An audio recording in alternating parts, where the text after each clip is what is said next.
एक है दुर्वा, एक है बेलपत्र, और दूसरा है पहले नंबर पर दुर्वा, दूसरे नंबर पर बेलपत्र, तीसरे नंबर पर कनेर का फूल। कोई अच्छा कार्य करते करते कई माताएं ऐसी होती हैं जो अपने प्रेम करती हैं परिवार से, ऐसा नहीं कि नहीं करते, स्नेह करते हैं। कई पुरुष भी ऐसे परिवार से बहुत प्रेम होता है, स्नेह होता है, पर अंदर कहीं ना कहीं ऐसा लगता है मेरा बेटा वहां जा रहा है, कुछ गलत ना हो जाए। कभी कभी ऐसा लगता है कि ये काम होने वाला है और इसमें कुछ गलत ना हो जाए। कई बार शादी पक्की हो रही है, रिश्ता पक्का हो रहा है, या कोई घर में अच्छा कार्य हो रहा है और मन में संशय उत्पन्न हो जाता है कहीं गलत ना हो जाए। मतलब उसके अंदर कहीं नेगेटिविटी आती रहती है, ये वो सोचती रहती है, उसके अंदर एक कुछ ना कुछ ऐसा तत्व चलता रहता है जिससे वो बुद्धि में, विवेक में वो चीज उसके आती रहती है। तो शिव महापुराण में गजासुर की कथा कहती है कि गजासुर ने भगवान शंकर से वर मांगा कि मैं जब आपका भजन करूं, तप करूं, साधना करूं तो मेरे पास में अग्नि चारों तरफ हो जाए। खींचकर बोलना पड़ रहा है, ये अग्नि मेरे चारों तरफ हो जाए जिससे मैं आपका तप, आपकी साधना अच्छे से कर सकूं। डिले कम कर कर गला खींचना पड़ रहा है बोलने में। मैं आपका तप, आपकी साधना आराम से कर सकूं। शिव जी ने वर दे दिया, जब तुम तप करने के लिए बैठोगे, साधना करने बैठोगे, भजन करने बैठोगे, तब तुम्हारे चारों तरफ अग्नि प्रकट हो जाएगी। जिन माताओं को, जिन भाइयों को, जिन बेटियों को, जिन बेटाओं को, जिन मेरी बुजुर्ग माँ बाप को ऐसा लगता है, अंदर से ऐसा महसूस होता है कि कुछ गलत होने वाला है, कल कुछ गलत होने वाला है, मेरे पति के साथ ये गलत होने वाला है, मेरे बेटे के साथ ये गलत होने वाला है, या मेरे साथ कुछ गलत होने वाला है, जिसकी बुद्धि में केवल नेगेटिविटी चलती रहती है, उसको 3 चीजें शंकर भगवान को प्रदोष के दिन अवश्य चढ़ाना चाहिए। क्या क्या चीज? पहले नंबर पर जम के बोलो दुर्वा, दूसरे नंबर पर बेलपत्र, और तीसरे नंबर पर कनेर का फूल। और यदि ऐसा महसूस हो रहा है कि मेरे को स्वप्न भी गड़बड़ा रहे हैं, स्वप्न भी गलत आ रहे हैं, तो मेरा निवेदन रहेगा जो दुर्वा आपने शिव जी को चढ़ाई है उस दुर्वा को उठाकर लेकर आ जाना है, और प्रदोष काल में, प्रदोष के समय पर उस दुर्वा को चबा चबा कर खा लेना है। जिसकी बुद्धि में गलत चीजें आती रहती हैं, गलत विचार आता रहता है, गंदा गंदा कुछ भाव ऐसा प्रकट होने लगता है, मन पूजन में नहीं लगता, साधना में नहीं लगता, आराधना में नहीं लगता, पूजन करने बैठे हैं तो भी हमारा गलत विचार आ रहा है, साधना करने में भी गलत विचार आ रहे हैं, पूजन में गलत सोच आ रही है, गलत विचार आ रहे हैं, तो उनको वो दुर्वा जो शिव जी को समर्पित करी है, बेलपत्र जो शंकर भगवान को समर्पित करी है, कनेर का पुष्प जो शंकर भगवान को समर्पित करा है, उसमें से मात्र एक दुर्वा आप उठाकर ले आओ और प्रदोष काल में उसको प्रदोष के दिन चबा चबा कर खा लीजिए। फिर कभी जिंदगी में कभी गलत विचार, गलत सोच और गलत दृष्टि नहीं जाएगी और आपका ध्यान केंद्रित शिव की ओर होगा। दुनिया के लोगों को लगता है कि शंकर भगवान को हम 1 लोटा जल चढ़ाते हैं और शिव जी हमारी मनोकामना वहीं बैठकर पूरा कर देते हैं। नहीं, जब हम 1 लोटा जल लेकर अपने शंकर भगवान के मंदिर में अपने घर से जाते हैं, जल समर्पित करते हैं, और जल समर्पित कर कर जब हम वापिस वो लोटा लेकर आते हैं, तब मेरा देव अधिदेव महादेव अपने गणों को, शंकर भगवान स्वयं उस कलश के अंदर लक्ष्मी को विराजमान कर कर आपके दरवाजे तक भेजते हैं और आपके दुख को मिटा देते हैं, आपकी तकलीफों को मिटा देते हैं। गजासुर, अब तुम्हें क्या चाहिए वो मांगो। गजासुर ने कहा मैंने अब जो तप करा था वो मांगने के लिए नहीं करा, अब मैंने मांगने के लिए तप नहीं करा। और यदि मेरे भोले बाबा, यदि आप आ ही गए हो तो एक निवेदन करता हूं, आपको बार बार मेरे पास में आना पड़ता है, मैं तप करता हूं और आप भाग भाग कर बार बार मेरे पास में आते हो, इसलिए मैं आपसे एक निवेदन करना चाहता हूं कि अब आप कहीं मत जाओ, मेरे पेट के अंदर बैठ जाओ, मेरे पेट में आकर बैठ जाओ। शिव जी ने पूछा क्यों? गजासुर कहता है यदि आप मेरे उदर में, मेरे पेट में आकर बैठ जाओगे तो फिर दुनिया का कोई दुख, कोई तकलीफ, कोई कष्ट जिंदगी में मेरे आएगा ही नहीं, और मुझे आपको बुलाना नहीं पड़ेगा, आप स्वयं मेरे उदर में विराजमान रहो, मेरे पेट में विराजमान रहो। शिव जी ने तथास्तु कह दिया, ठीक है। गजासुर की कथा के बाद में अगर हम कथा का स्मरण करें तो हमारे भीतर ये भाव आता है कि शंकर भगवान के शिवलिंग पर चढ़ा हुआ जल जब हम पीते हैं तो हमारे 3 ताप, कायिक, वाचिक और मानसिक, ये 3 ताप हमारे समाप्त हो जाते हैं। क्यों समाप्त होते हैं? हमने इतना तप नहीं करा कि हम गजासुर जैसा तप कर भगवान शंकर को अपने पेट में बिठा सकें। हमने इतना तप नहीं करा कि भगवान शंकर को अपने उदर में बिठा सकें। हमने इतना व्रत नहीं करा कि शंकर भगवान को अपने पेट में बिठा सकें। हमने इतनी साधना नहीं करी कि शंकर भगवान को हम अपने उदर में, अपने पेट में बिठा सकें। पर शिव महापुराण की कथा कहती है, जब शंकर जी के मंदिर में जाकर हम शिव जी को 1 लोटा जल समर्पित करते हैं, उसमें से थोड़ा सा जल लाकर हम उस जल को आचमन करते हैं, और वो जल जब हमारे पेट में, हमारे उदर में जाता है, तो ये समझ कर रखें कि हमने शंकर को ही अपने उदर में अपनी रक्षा के लिए और अपने जीवन की रक्षा के लिए विराजमान कर दिया। इसलिए मेरी जीजियों से, मेरे जीजाओं से, मेरी बेटियों से, बेटाओं से, मेरे बुजुर्गों से निवेदन है, शिव जी को जल चढ़ाने जाओ तो जल थोड़ा सा आचमन जरूर करो। हम शिव को अपने उदर में नहीं बिठा सकते,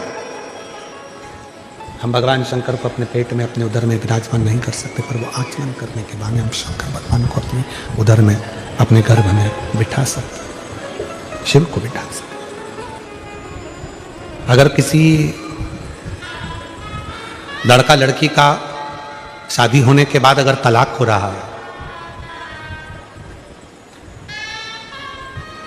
लड़की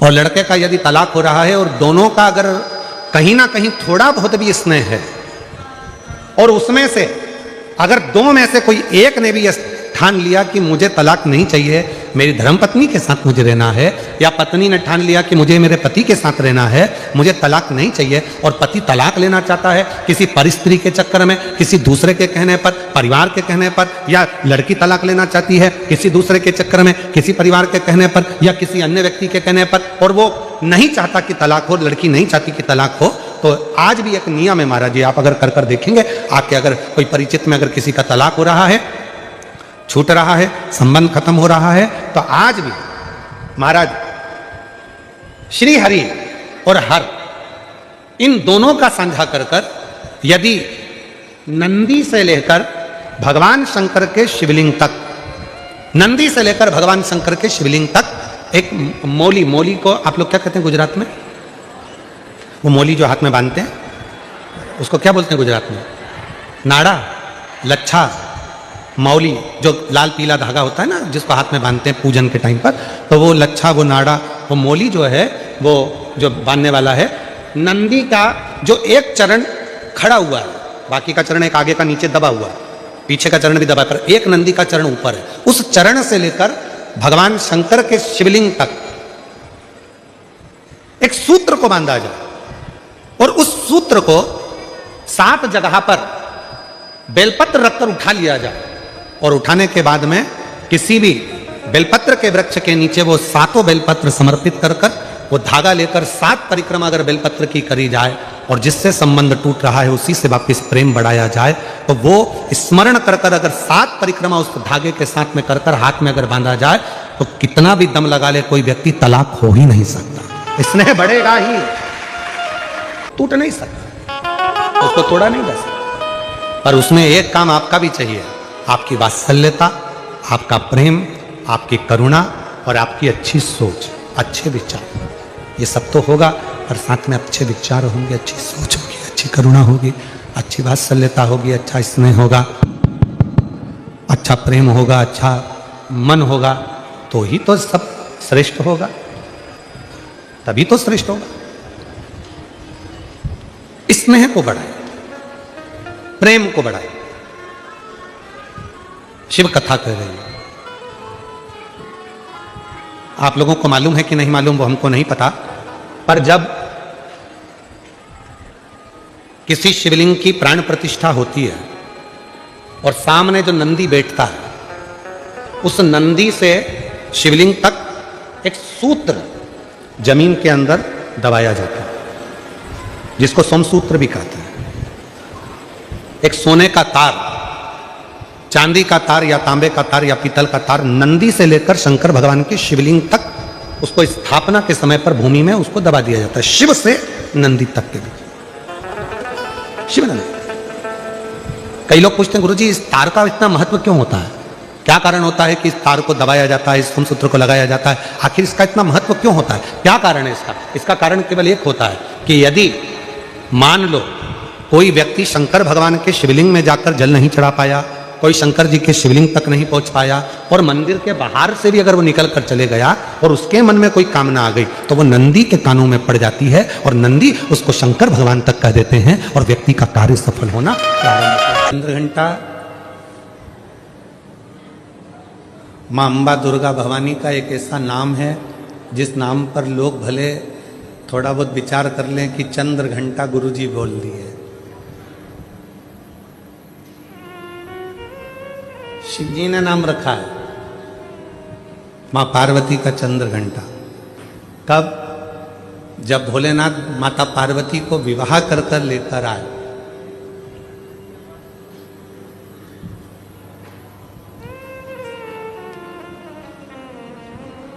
चारों तरफ तारकासुर के आतंक फैला हुआ था। आप लोग तो गुजरात के रहने वाले हो, तो माता रानी के नामों का व्याख्यान तो आप जितना अच्छा कर सकते हो, हम तो बहुत कम कर पाएंगे, क्योंकि गुजरात तो पूरा माँ जगत जननी जगदम्बा अंबा भवानी का एक आनंदमय स्थल है गुजरात। तो आप लोगों को तो ज्यादा मालूम होगा कि मां चंद्रघंटा का नाम चंद्रघंटा कैसे पड़ा। चारों तरफ तारकासुर के असुरों का आतंक फैला और शिवजी पार्वती जी के साथ विवाह कर लिए, और विवाह कर कर बाबा भोलेनाथ पार्वती जी को लेकर जब कैलाश पर पहुंचे,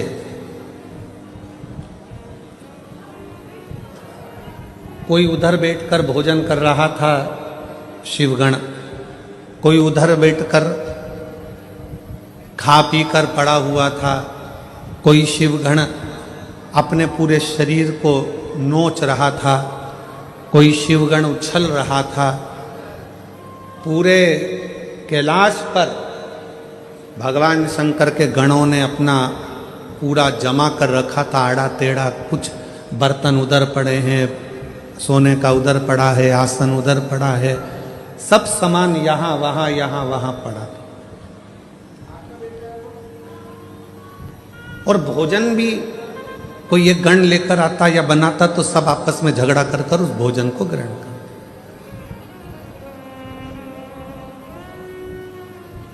जैसे ही पार्वती जी कैलाश पर पहुंची और पार्वती जी ने देखा कि सारा अस्त व्यस्त कैलाश है, कोई सामान इधर पड़ा है, कोई सामान उधर पड़ा है, कोई सामान उधर पड़ा है, तो पार्वती जी ने शिव जी से कहा कि अपना विवाह हुआ है, अपन कहाँ रहेंगे ऐसे कैलाश पर। शंकर भगवान बोले, अब तुम घर की बहू बनकर आई हो, मेरी अर्धांगिनी बनकर आई हो, तो अब तुम इस पूरे घर को जमाना, सेट करना, पूरे घर को अच्छा बनाना, ये तुम्हारी जवाबदारी। पार्वती जी ने कहा, इतना बड़ा कैलाश और मैं जमाऊं? तुम अकेली नहीं, ये गण है ना इतने सारे, इनके साथ मिलके जमाओ। पार्वती जी बोली, ऐसे गण खाए पिया पसर गए, कोई अपने बाल खुजा रहा है, कोई हाथ पैर खुजा रहा है, कोई के 12 मुंह, कोई के 4 मुंह, कोई के 6 मुंह, इनको कैसे समझाऊंगी। पार्वती जी बोली, इनका भोजन कौन बनाता है? शंकर भगवान बोले, अभी तक हम बनाते थे। गणों का पेट भरने की जवाबदारी तो हमारी है, संसार का पेट भरने की जवाबदारी हमारी है। संसार पृथ्वी पर जितने भी जीव जन्म लेते हैं उनके पेट भरने की जवाबदारी हमारी है। पर अब आज से तुम हमारे साथ शादी कर कर आ गई हो, ये सारी जवाबदारी हमारी खत्म हो गई। आज से पेट भरने की जवाबदारी तुम्हारी है, तुम अन्नपूर्णा बन जाओ और सबका पेट भरो। हमारी जवाबदारी खत्म हो गई। बहू सोचे कि ये सामान कौन जमाएगा, सास जेठानी की देवरानी, अब तुम ब्याह कर कर आ गई हो, तुम जमा। कई कई नई नई बहुएं आकर कहती हैं तुम्हारा घर ऐसा, तुम्हारा घर वैसा, तुम्हारे घर में तो रहने के तरीके नहीं है लोगों को। अपने पति को रात दिन वो एक ही शब्द सुनाती, तुम्हारे घर के लोगों को रहना नहीं आता, तुम्हारी मम्मी को बोलना नहीं आता, तुम्हारे पापा को फैला देते हैं, तुम्हारे छोटा भाई ऐसा करता है, तुम्हारी बहू ऐसी करती है, तुम्हारे भैया ऐसा करते हैं, तुम्हारी भाभी ऐसा करती है। तो पति उपत कर क्या बोलेगा, अब तू आ गई ना समझदार, तू संभाल, बात खत्म। अब इतनी सी बात पर अगर झगड़ा करें, इतनी सी बात पर अगर अपन झगड़ा करेंगे, लड़ेंगे, तो कहां तक रीति, अब तू संभाल। पार्वती जी ने कहा मैं संभालू, हाँ। मां जगत जननी जगदम्बा अम्बा ने आज सारे गणों की मीटिंग करी। इतना फैलारा पूरे कैलाश पर फैला है, कौन उठाएगा? एक एक करके सारे गण खसक गए।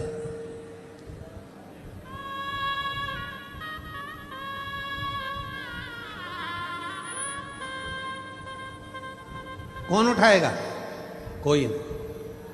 पार्वती जी ने शिव जी से कहा वो तो सब चले गए। शंकर भगवान ने फिर डमरू बजाया, सबको बुलाया। पार्वती जी ने पूछा ये भूख लगी है सबको? हाँ। भोजन करोगे सब? हाँ। अब सबने हाँ भर दी। पार्वती जी बोली मैं भोजन बना रही हूं, जितनी देर में खाना बनाऊं, भोजन बनाऊं, उतनी देर में पूरा कैलाश सेट हो जाना चाहिए, जम जाना चाहिए, और जो जमा कर आएगा सबसे पहले भोजन उसी को मिल जाएगा। जाओ। सब पहुंच गए, सब ने सामान जमाना प्रारंभ कर दिया। कोई झाड़ू लगाए, कोई बुआरी लगाए, कोई तोरण बांधे, कोई मंडप बांधे, कोई कुछ करे, कोई कुछ करे, सब करे। एक गण आया, मां भोजन। पार्वती जी बोली चिंता मत करो, जैसे ही भोजन तैयार हो जाएगा मैं घंटा बजाऊंगी, तुम सब दौड़ के आ जाना, भोजन करा दो। सुबह से शाम हो गई। अब जो चंद्र शिव जी के मस्तक पर विराजमान था वो भी पार्वती शंकर जी से कह रहा भूख लगी है। शंकर भगवान बोले कर काम, जा।